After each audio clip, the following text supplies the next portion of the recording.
Assalomu alaykum aziz vatandoshlar. Mana xudo xolasa navbatdagi obyektimiz ham tayyor bo'ldi. Bu obyektimiz uyni tomi. Buni ko'rib turganlaringizdek ustiga shifer qoqish uchun rekani ham qadadik. Xudo xolasa endi tunuka bo'ladigan bo'lsa 100% konteyner materialidan qilib olsa bo'laveradi.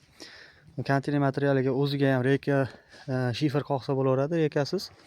Endi bu obyektimizga uyda egasini xohishi bilan reka qoqdik. Ko'rib turganlaringizdek juda baquvvat holatda bo'ldi. Xudo xolasa O'zbekiston bo'ylab xizmat ko'rsatamiz.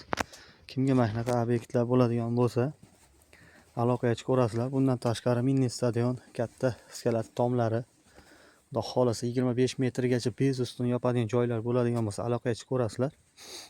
Materiallarimiz konteyner materiallari bo'ladi.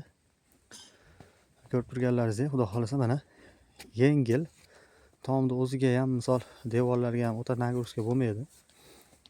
Xudo xolasa chiroyli qilib tunikasigacha qoqib, shifrgacha qoqib ketamiz. Xudo xolasa mana O'zbekiston bo'ylab xizmat ko'rsatamiz. Pastki nomerlarga aloqaga chiqaverasizlar. O'zbekiston 12 ta viloyati bo'ylab xizmat ko'rsatamiz. Xohlasa zagotovka 100% bo'lgan jarayonni xohlasa shu yerda borib tayyorlayveramiz. Xudo xolasa aloqaga chiqaverasizlar.